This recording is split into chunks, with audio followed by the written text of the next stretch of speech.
हनुमान ज्ञान गुण सागर जय कपीस तिहु लोक उजागर राम दूत अतुलित बल धामा अंजनी पुत्र पवन सुत नामा राम दुआरे तुम रखवारे होत न आज्ञा बिनु पैसारे पावन तेज समारो आपै तीनों लोक हांकते कांपै।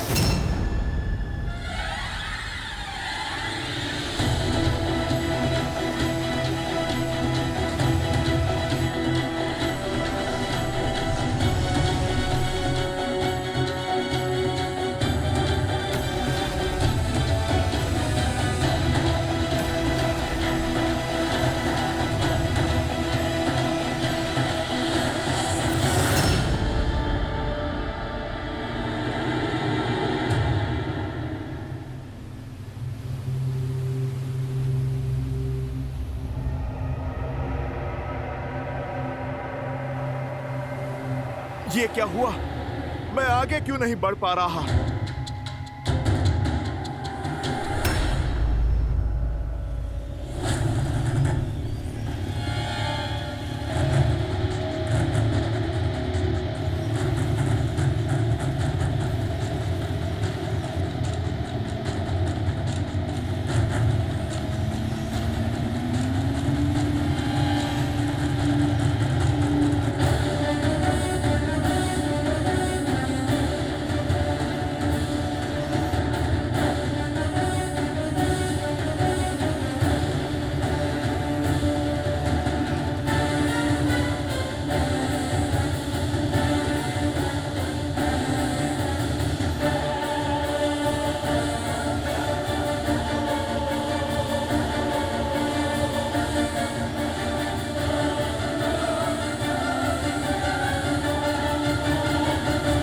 अब ये कौन सी बाधा है मेरे प्रभु राम?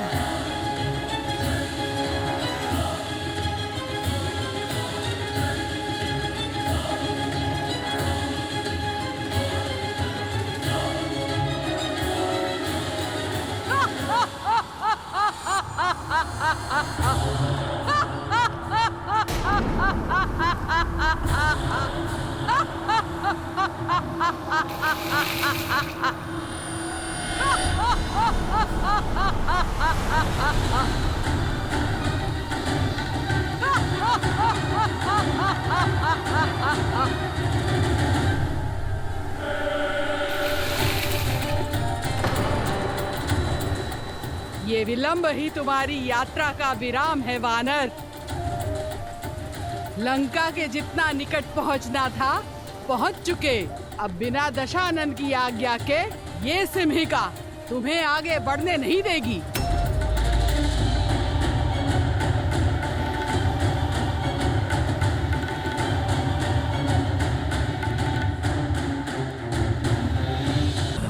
माता, मैं शत्रु नहीं सेवक हूँ। प्रभु श्री राम का दास हूँ, उनका सेवक हूँ, उनका हनुमान हूँ।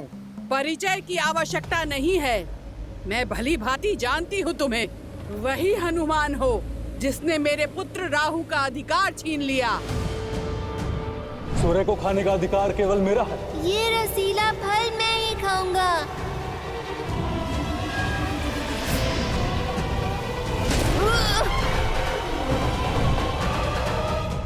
अब दशानन की सेविका का कर्म भी पूरा होगा और राहु की माता का प्रतिकार भी।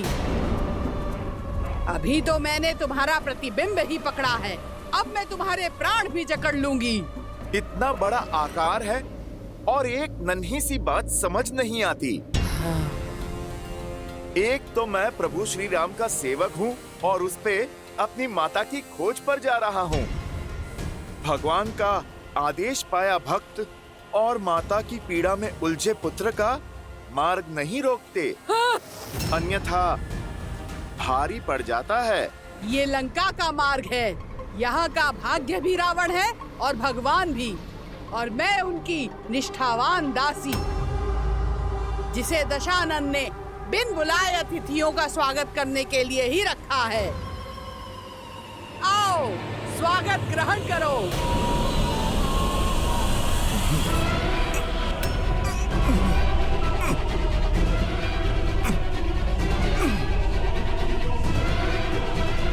अरे पहले आप देख तो लो, पकड़ा किसे है? हाँ?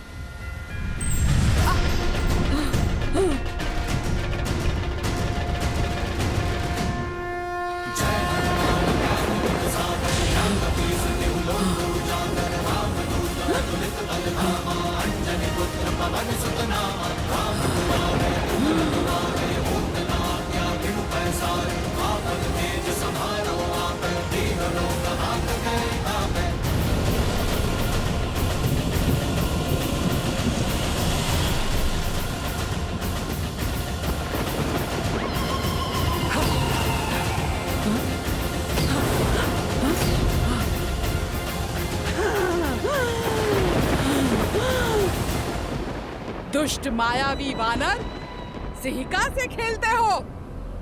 मेरे प्रकोप से बचोगे नहीं।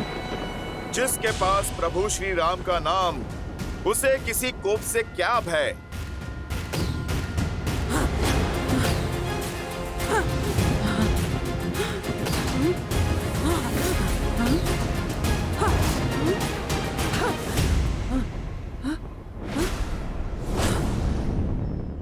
इनकी परछाई क्यों नहीं दिख रही है?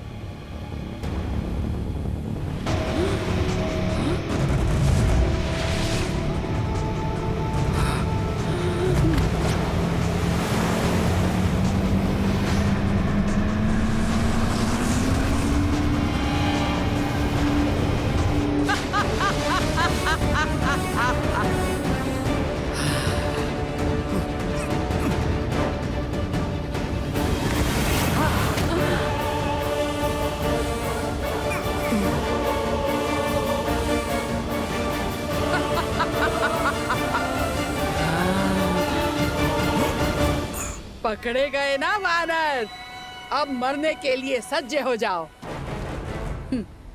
जितना छटपटाना है छटपटा ले, अब तेरी कोई युक्ति काम नहीं आने वाली। जैसी आपकी इच्छा, राहु की माता।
माता, मुझे आप पर घातक प्रहार करके यहाँ से निकलने के लिए विवश ना करें।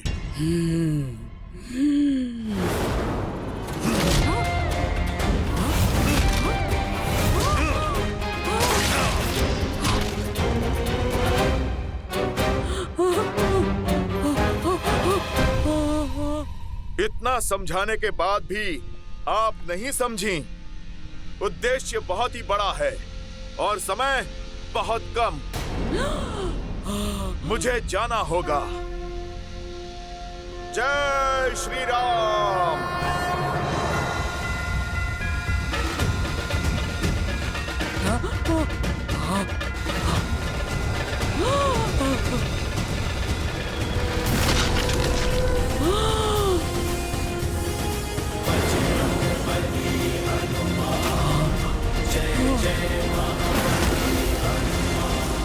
प्रभु श्री राम के भक्त की परछाई पे कोई भी आपदा नहीं आ सकती और प्रभु श्री राम के कार्य में कोई भी बाधा नहीं आ सकती। सीता माता मिलेंगी, खोजेगा उनका ये पुत्र हनुमान। जय श्री राम। सागर जा कपीस तिहु लोक उजागर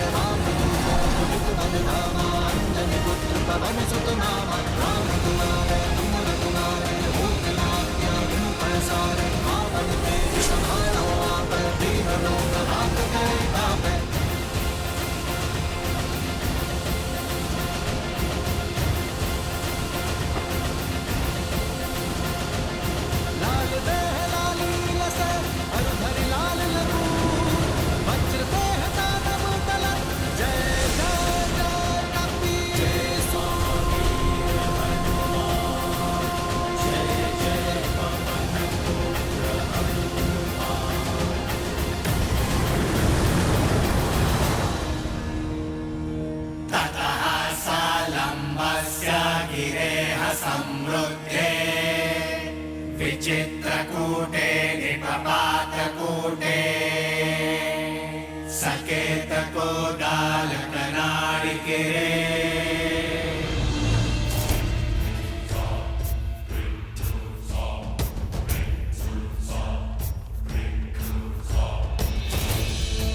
जाओ जाओ।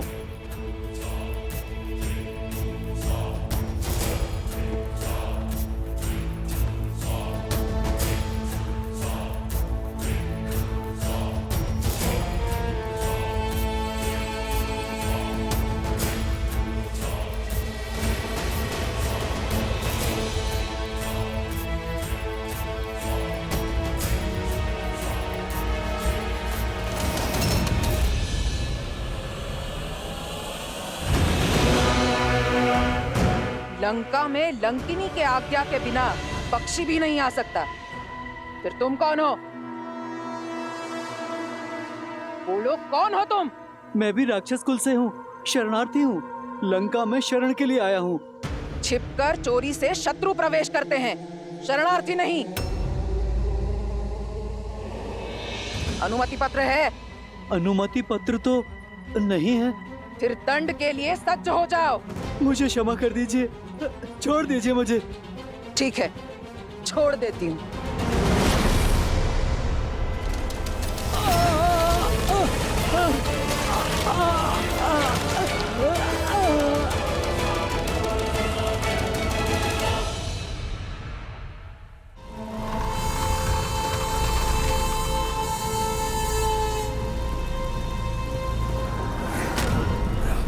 मुझे छिपकर लंका में प्रवेश करना होगा।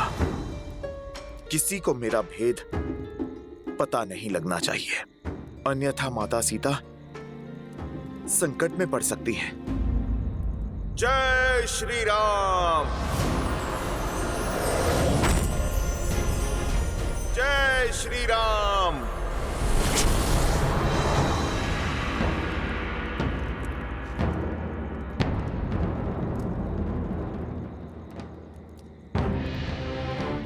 राक्षस अत्यंत मायावी होते हैं। युद्ध में नियमों का पालन वो नहीं करेंगे। इसीलिए प्रत्येक क्षण, दिवस, रात्रि सदैव युद्ध के लिए सतर्क रहना हमें सीखना होगा। समझ रहे हैं आप सभी? हाथ में धनुष और बाण होने का अर्थ केवल इतना नहीं है कि प्रत्यंचा खींची और छोड़ दिया। आपकी भुजाओं का बल बाण में जाना चाहिए। शत्रु के प्रति आपके मन में जो क्रोध है, अपने लक्ष्य के प्रति जो प्रतिबद्धता है और मन में धधकती उस ज्वाला, इन सबको एकत्रित करके अपने बाण पर केंद्रित करना है। तो संधान के लिए तैयार? हाँ जी।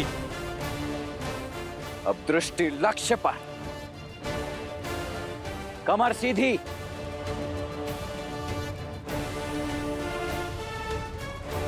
अब पूरा बल लगाकर खींचो। प्रहार।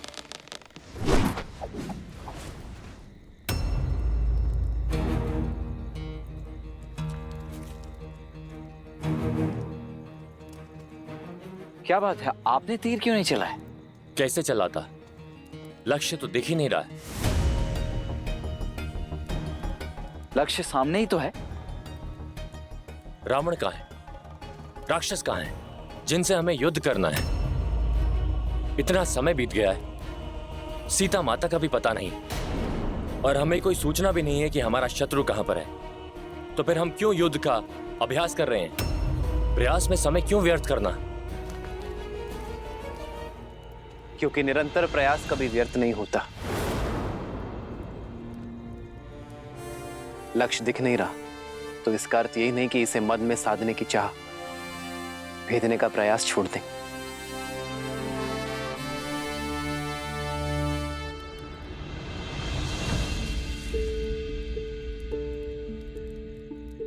जब बीज बोया जाता है तो ये नहीं पता होता कि वो अंकुरित कब होगा, किंतु फिर भी हम इसे सींचने का प्रयास करते रहते हैं,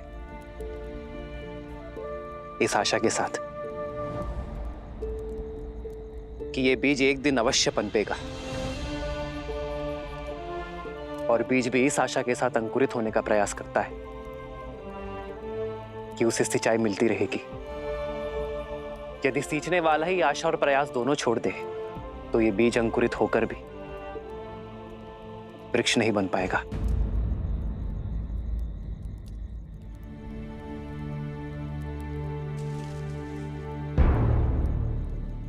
आओ लक्ष्य साधे।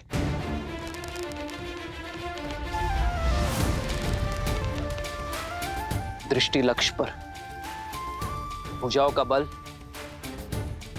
बाण पर केंद्रित। और हां, मन संतुलित रहे। इसमें न्याय का आवेग होना चाहिए, भावनाओं का उद्वेग नहीं।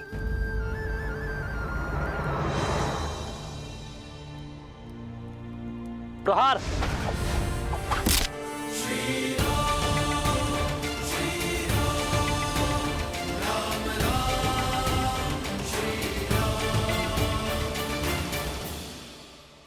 और स्मरण रहे, जिस लक्ष्य की खोज में हम हैं, उसका बीज बनकर वीर महाबली संकट मोचन हनुमान गए हैं। आशा का अंकुर अवश्य फूटेगा।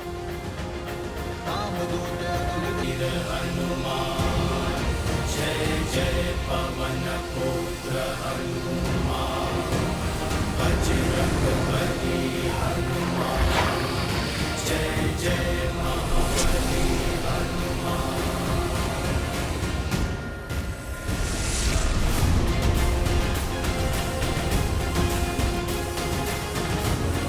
अधर्म की लंका में धर्म का पद पड़ चुका है। रावण ने चाहे जितने भी पहरे लगाए हो, उन सब का तोड़ आपका ये भक्त आपके पास पहुंचेगा माता सीता।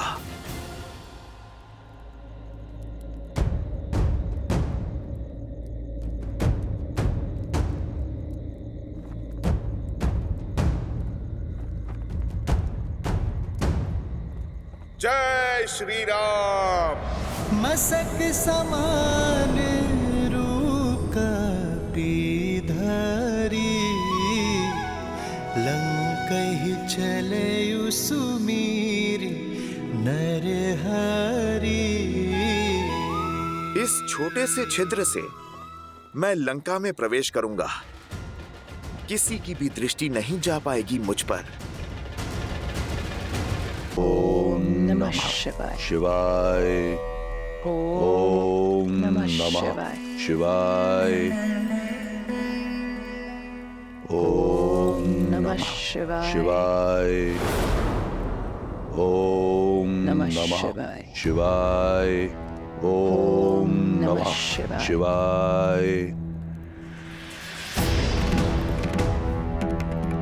ओम नमः शिवाय। ओम नमः शिवाय। पूजा पर ध्यान दो मंदोदरी। इस बात ही आंचल का झुलसना किसी अनिष्ट का सूचक है दशानन। महादेव के समक्ष किस बात का भय? जिस रावण को कालों के काल महाकाल का आशीर्वाद प्राप्त हो, उसके परिवार में, उसकी लंका में कोई अनिष्ट नहीं हो सकता। काल और भाग्य किसी के दास नहीं होते हैं दशानन। वायु के छोटे से झोंके और अग्नि की छोटी सी लौ से आंचल जला है मेरा। आज आंचल पर आँच आई है, कल को यदि लंका पर कोई आँच आ गई तो आप क्या करेंगे? स्मरण रहे, तुम महादेव के परम भक्त रावण से बात कर रही हो। वो रावण जिसकी लंका में वायु और अग्नि भी फूक फूक कर पांव रखते हैं।